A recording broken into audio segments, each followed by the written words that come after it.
Welcome everyone to the Friends of the Epic Network interview with Lead for America's Maya Pace. This is put on by the Educational Partnerships for Innovation in Communities Network, or EPIC-N for short. EPIC-N is the nonprofit association of institutions that adopt the award-winning EPIC model for university community partnerships. EPIC-N supports programs across the globe that connect communities with the human capital of universities to improve quality of life and social wealth for all involved. To improve the support provided to the EPIC programs across the globe, EPIC-N is now producing a series of interviews with friends of the network. These friends may be leaders in local communities, national organizations, sometimes they offer specific resources, or individuals with inspiring stories to share. Recordings of the interviews will be shared on the EPIC Network member comments for now, and may be posted on the EPIC-N website and YouTube channel in future months. These presentations are provided by our members, the Ford Foundation, the William and Flora Hewlett Foundation, and also to our guest is making sure that this happens. So thanks, Maya. Let me introduce her. She's the Chief Program Officer for Lead for America. She's also from the Redwoods of Northern California and grew up amongst a group of people dedicated to community and service. She'll tell you a little bit more about her background and what she does in her presentation and during the interview. And with that, I'd like to start the interview. So, Maya, could you tell me a little bit about Lead for America? Yes, and hello everyone. It's so wonderful to be on the line with Marshall today, and I'm a big fan of EPIC-N, so grateful to be here. Lead for America was started by a group of recent college grads who we were looking around ourselves in our senior years of college and saying, hey, all of our peers who had previously expressed dedication to service and who wanted to really be plugged into community were not finding ways to actually plug in, and were instead kind of moving into the corporate sector or other sectors, which is not inherently bad, but these are the folks who were actually wanting to go into public service. So we wanted to try to intervene in that. So we created Lead for America to offer points of entry into the realm of public service, and more importantly, public service back in people's hometowns and homes that they're deeply connected to. So broadly speaking, LFA is trying to make sure that our most dynamic and diverse young people are actually working on some of the tough challenges facing our communities today. We need all the talent we can get working on these problems because they are quite big. But our main point of intervention is our Hometown Fellows program. So we get young people, recent college grads, back to communities that they're deeply connected to, often hometowns, college towns, et cetera, working on problems of critical importance facing the community alongside local leadership. So fellows work on project scopes that are co-created between their community leaders and themselves to really address some community needs that don't have sufficient capacity right now. And beyond their project scope, they also are tasked with recruiting other young people back to the region. So the intention was that with this is that our fellows can kind of act as anchors in the community to really strengthen and reweave the civic fabric of the community over the long term.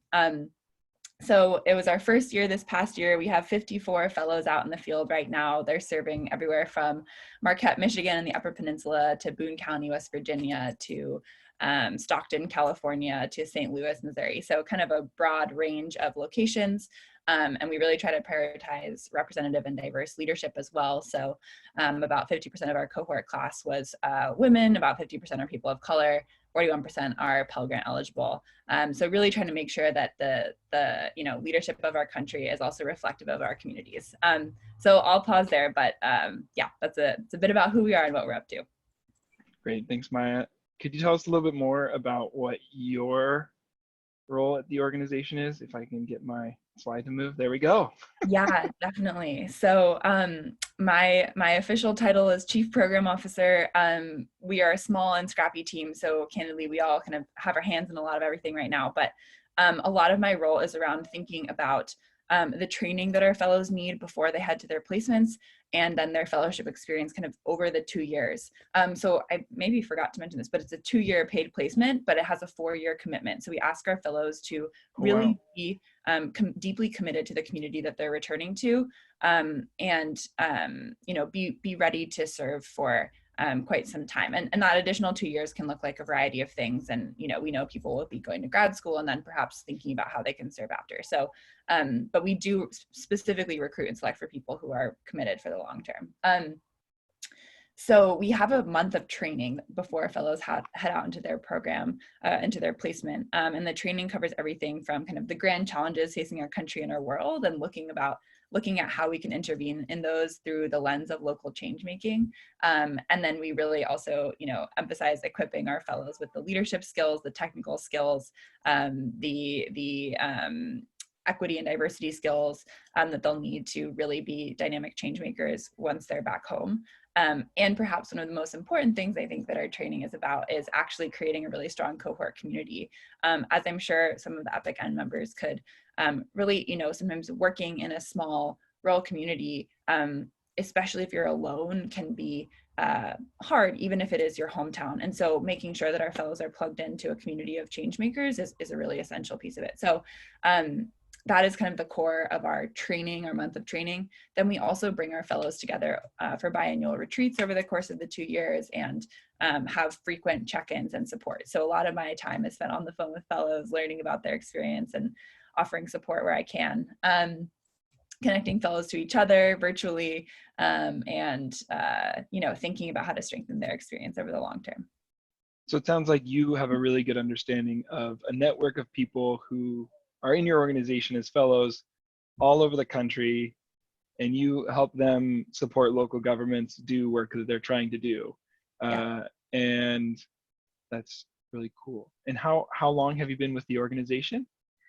So the organization started in the fall of 2018, and I came aboard in January of 2019. So it's been over a year now. We're still a bit young as an organization, but I kind of that kind of core team is still still mighty. So we're chugging along. How many? Yeah, go ahead. How many folks have been in the cohort each year? Like your first year, second year, third year?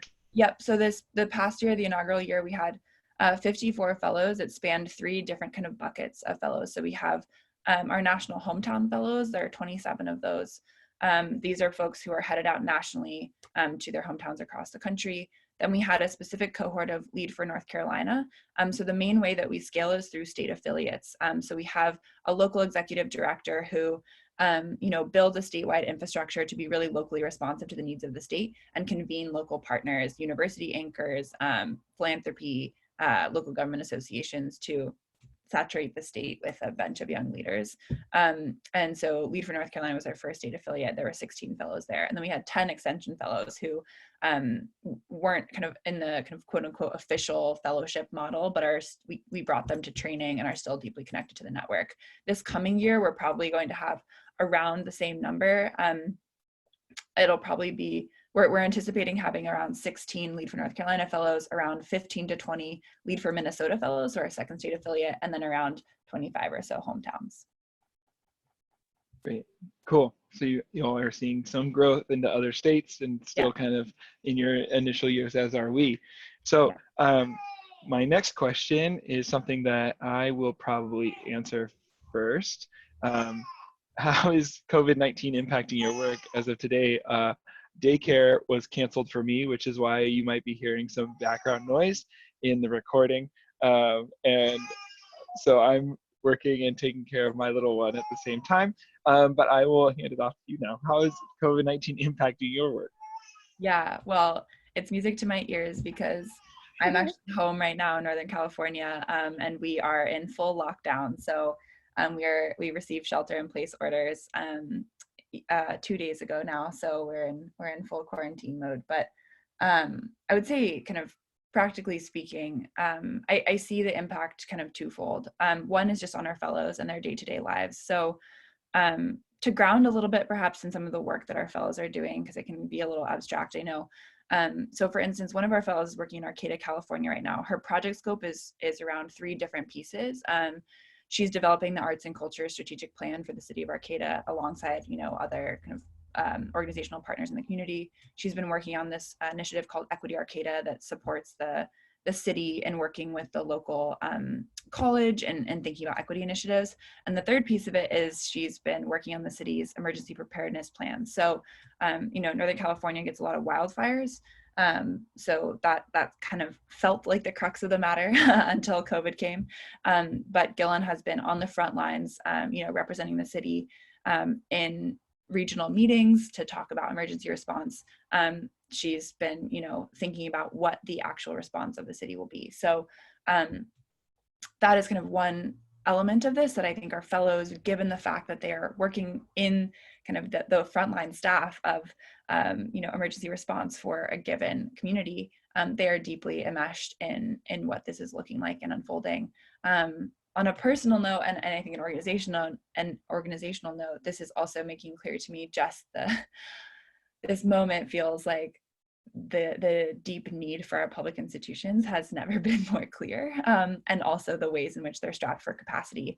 If Gillen weren't in Arcata, the city wouldn't have representation at some of these meetings because there's a million other things going on. So we need more people to enter into public service, and we really need our public institutions to have that strong bench of young leadership who can take the helm when needed. As we look to the next year, we are still kind of thinking and adapting to how COVID will impact what our next year looks like. We fully anticipate to have a cohort head out in the fall.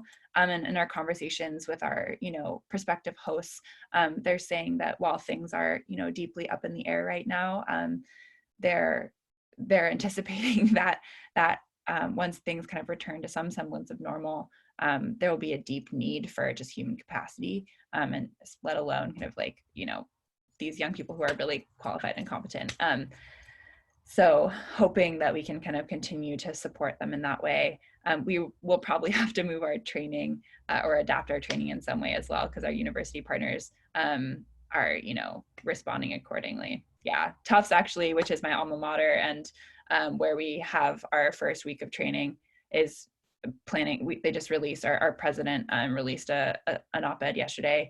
They're anticipating trying to turn some of the university housing into emergency hospital. So, which is awesome, and we need that. So really curious to see how that unfolds as well. Yeah, I think a lot of our program managers are seeing that the capacity of local governments is very, very impacted and was already strapped, and now it's doubly or triply so. And they're wondering whether or not they should even be asking how courses should interact with the local governments. And we're having a conversation actually later today as a part of our network call to just talk about it as a network and see, how are we going to deal with this supporting faculty? How are we going to deal with this supporting local governments? And we see a lot of, I think what you're seeing is like the need for direct support to local governments in the long run, not just in this emergency, is crucial, so that way we can respond more impactfully when this kind of event happens. So with that, I think we kind of can get into this next question, which is how do you see Lead for America supporting local EPIC programs? In our previous conversations, I think they've been around this idea of, how do we inspire the next generation of local government leaders, and how do we support them as they get sent off from university onto their careers? And I think that's what I'm interested in learning about what you'd like to say there, but also just want you to answer this question openly. Yeah. I mean, I see a lot of places of potential collaboration and symbiosis here, if you will. I think that one of the beautiful things about both of these programs, right, is the practical application for communities. And I think, given that EPIC-N is kind of adding connective tissue between community and academia, and LFA is trying to add connective tissue between local government and community, it seems like there's a huge possibility in places where there's EPIC-N and a fellow to be having a comprehensive intervention for a given community. I think one of the things that we are seeing with our fellows right now, and that we're trying to respond to accordingly in the way that we're thinking about our program model, is that in many cases it's one fellow in a community, trying to support and strengthen. That can be lonely and hard work, and they're amazing at building, following the lead of local leadership and building community around them, but knowing that there's another network that they can tap into, I think is essential, especially if there are university resources and other young people who are excited to be working alongside of them. So this is kind of getting into both of the questions of how can LFA support EPIC-N and how can EPIC-N support LFA. I just see them as deeply entangled, so I'm having a hard time kind of disentangling my answers there. But I think that, you know, for the places where there are both, and hopefully more and more so, LFA can be strategic and thinking about how, like, you know, the communities that we're reaching out to and you know, specifically working with communities also that have EPIC-N programs in them. But I think that that can be a really beautiful way for us to be able to offer, again, that kind of more comprehensive intervention for a given place. So that is kind of my hope. And I guess more on the nitty gritty end of it, you know, just continuing the conversations of where is EPIC-N working? Are there universities that LFA can be in direct communication with to offer support, like to connect directly a fellow and say, like, look, this fellow is doing this project in this area. How can they support the work that you're doing? I think that there are some pretty practical applications of that too. Yeah, I think the way I see it you did jump ahead to the next question, so I'm going to pull it up real quick. It's just like, how would you want EPIC-N to help your work with LFA? To me, it feels a lot like both organizations can just share with where the work is going on currently, and then apply resources where applicable, thinking really much along the lines of both of our models, which is asset-based focus, like where is that hometown representative going, or that fellow who's going back to their hometown, is there an EPIC program already there? Yeah. Great, let's connect them just so they know they're in existence, and if it becomes a cohesive synergy, great. If it doesn't, great. But now you two know that you're both out there, and that's all that matters. And so I think the reason why I'm doing this recording is to help our network know that you all exist and that you have these folks, these fellows all over the country, and you might be able to create that synergy. Yeah. And Zoltan agrees with me, my son. He agrees. So I'm going to move on to this next question. Unless you have anything else you want to say, Maya, I'll let you take it. And share about your contact information real quick. Yeah, of course. And just to jump on really quickly to what Marsha was saying at the end there. So I linked the list of where all of our fellows are working for folks who are interested in seeing the communities that we're working with and that our fellows are connected to. But just to add on to that too, so one of the things that we're actually quite intentionally trying to do is that where there are local universities, actively building partnerships between our fellows and local universities. So there's also the possibility, I think, to support bringing the EPIC-N model to additional places who maybe aren't already in your network. Yeah, so I just wanted to flag that as well. And one of the things that we do also, you know, because we have a hometown focus, is that we are actively recruiting from those local universities because they have the talent and the amazing young people who are connected to place already in them. And we're trying to strengthen our recruiting tactics as well to be specifically attuned to some of the needs of rural and small communities, because that can be just a challenge and for them in finding and attracting talent. And you know, if we have a project scope there, attracting people who are connected to that place. So just wanted to flag that as well. Yeah, and actually, that's actually one thing I wanted to talk about or not miss in this recording, is that a lot of our EPIC programs will get to the end of a partnership with a partner, and they'll say, wow, that was an amazing job. There's this one project, we'd really like it to continue being worked on. Or there was one student who was amazing. Like, they did so much for the local government. Is there any way we can get them to have like an internship over the next summer, or like a next year project? And a lot of our programs don't, that's like out of their scope. They don't have funding for that. They have no way to support a student like that. That's not their expertise.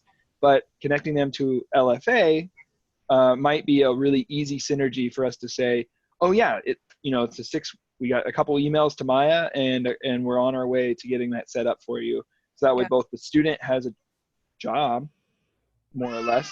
It's a fellowship, but for the next 2 years, and if they're willing to make that 4-year commitment, then they'll be in that community working on that project or whatever else the community wants them to work on that they found through the EPIC program. I think that's just a really cool potential connector in the pathway for individual students, but also for those local governments that are trying to get projects done that they've seen success through the EPIC program and then wanting to continue. Yeah. Yeah. Well, thank you so much for taking your time, Maya, today doing this. The slide deck will be in the recording, which will be on the member comments and hopefully in the future on the website and on our YouTube channel. And so that way, in the slideshow, there was a bunch of links that Maya put in. If you're watching this, you'll have those links, so that way you can go in and find that information. Her contact information is here, and then my contact information is there. I promised if COVID-19 continues, my son will make less of an appearance and maybe more, depending on how COVID-19 goes. And with that, I just want to say thank you, Maya, for your time, your resource, and thank you for our viewers for watching this. Be safe, and we'll see you next time. Great. Thanks so much, y'all. It's great to be here, and a huge fan again. So I'm hoping that we can have more partnerships into the future. And yeah, please be well. I know it's a very intense time. So sending best wishes. Thanks, Maya. Bye, all.